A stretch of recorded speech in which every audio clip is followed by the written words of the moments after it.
This is Clair Obscur Expedition 33, a game with an amazing art direction. We had Art Blast last week, and we'll have the opportunity to look into how this game was made.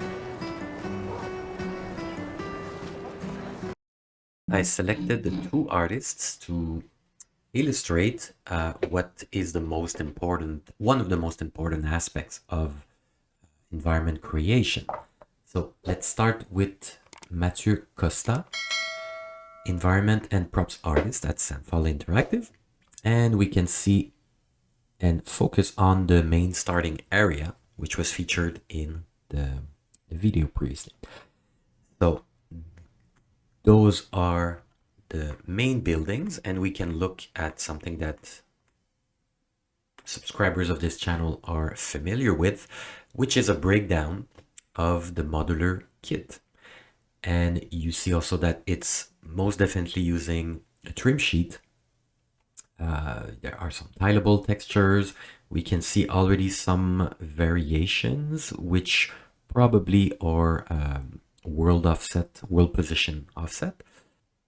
You can see that everything is here. It's absolutely complete. You have the different angles. You have the different, for different needs. You have the left corner here. You have the right corner here. You have the middle section. You have a full section with right and left. Let me zoom in. It's not clear enough.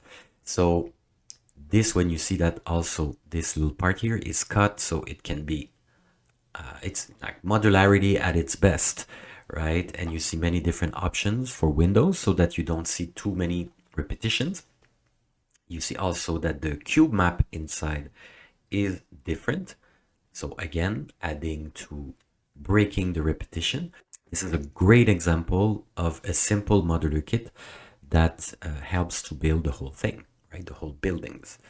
So you can see it here, assembled.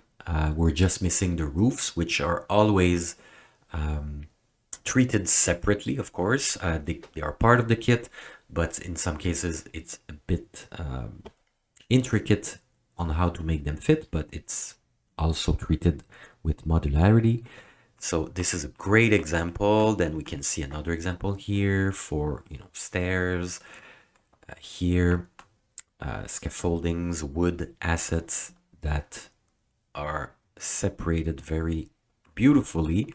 Now we have the storefronts, which are non-enterable. We cannot interact, we can't open the doors, but they are.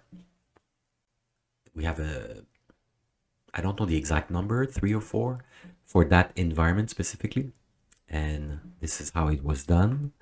Then we have another piece here, very interesting. This is for a specific building, Grand Café de Lumière, with all the parts, all the different, and you see the measures are constant, but you have again one with this little concrete, I wouldn't call it column, but this concrete element on the right, very thin here on the left. Here it's the main, it looks like the main door, right? So it is symmetrical. Here it's the left side, and here you have the symmetrical version of those two. So with that, and it's repeated here for the top part, with that it's enough to go ahead and assemble the whole building. Next, we have another type of building. So it's different modular kits, right? Here for the bow windows, again, you can assemble and have different combinations. And this is also very interesting. The pavers and pavements, different variation that you can add on a large surface with a tileable texture. It makes it way more interesting, and again it breaks the repetition. So this is great work by Mathieu here on this kit, or these kits actually, because there are several. And then we can jump into the Destructed environment, and you can see here in game how it looks like with lighting, VFX, and all. It's like the glorious art direction. It looks very beautiful. You can have another screenshot here. And out of context, this is how it looks like. So, of course, it's taken from the same initial kit, but then we have, of course, other pieces which are needed for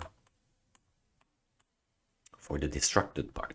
This art glass is really interesting. The artists were very generous, and the studio was very generous to allow them to include as much information. So this is really great for learning purposes. And you can get a lot of inspiration if you're working on such an environment. So you can see piles of rubble, how they do it.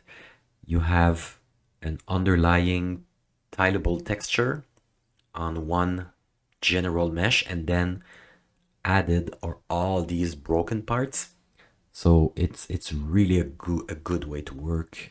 This also shows the main technique being used.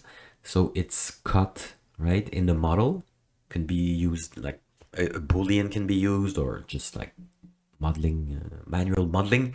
And then there is a tileable texture of concrete on this side of the mesh, right? Like the regular mesh here with the floor, and then all around here, it's a different, most likely tileable texture. So this is great. We have this one. Let me get here first. So this is the chimneys, and you see all types of variations again, all based, those little guys. There's how many? Like one, two, three basically different, completely different styles, and then it's repeated. The grime is distributed slightly differently, or it's just rotated. Same thing for this end of the pipes. So it's like really an economical way to approach environments, which is all going in the same direction. And here you see the asset again is cut, and then you have a tileable texture, and then those pipes, broken pipes, are added. And from a distance, it reads very, very well. And same thing here, slight damage. Could be a decal, could be an edge normal decal. Here it's definitely geometry, it's definitely cut. Here probably it's geometry, so it's cut and modeled, like you have the straight line, and here we have a little bit more geometry and a tileable texture. So this is very interesting, for like just a chimney. We can learn a whole lot of things on how to do these types of environments. And then this is really, really interesting. It's basically twisted versions of the buildings.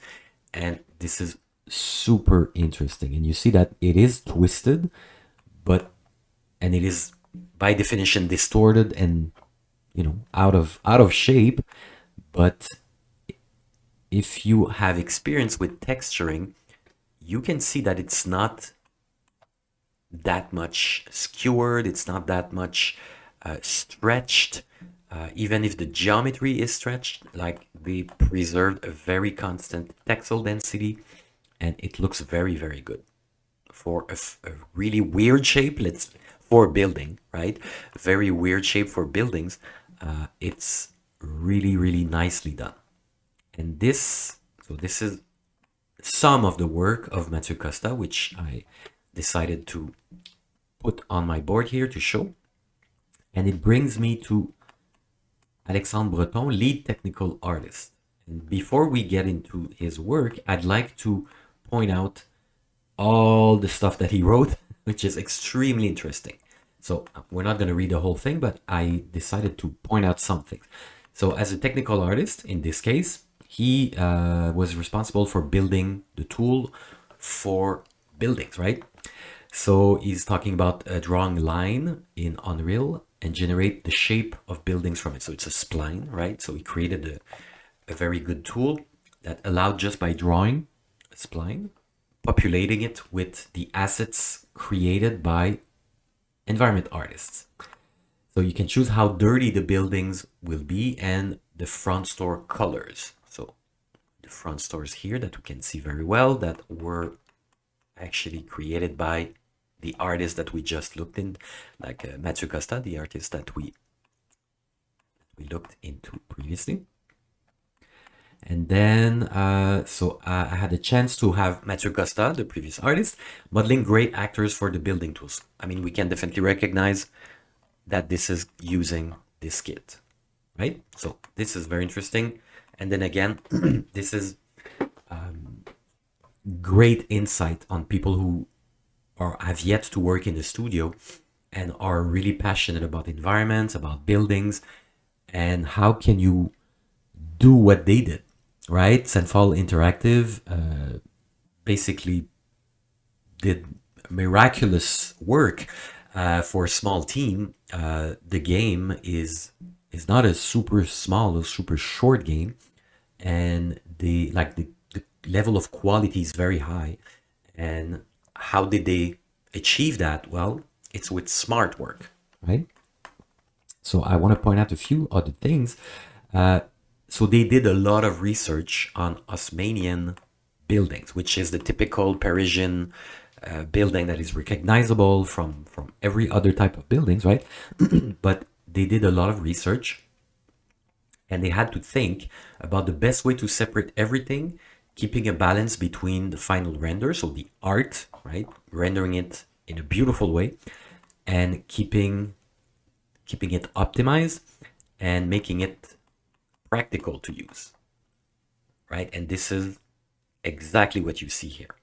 So it's not like every modular kit will be done exactly the same, right? The measures won't be necessarily 3 meters, 4 meters, 2 meters. Like it's gonna be in meters for sure. But in some cases, I suspect this is 1 meter, this is 50 centimeters, half a meter, this is 3 meters. By experience, this is what I can say. But then again, this would be 4 meters. You have two pieces of two. This is what I'm pretty sure is the case. But with every type of architecture, it will vary, right? And then when we get into the windows, I mean, this is actually pretty consistent. I believe it's probably 4 meters. This is my guess. This is my best educated guess, but I would have to confirm. So a lot of research goes into it. It's not just, okay, here's another building and let's divide it in two, three, four. It usually ends up being the case, but depending on the decoration, the ornamentation, it might differ. So you got to spend time. And probably there was like some testing was involved and some back and forth and some adjustments were made.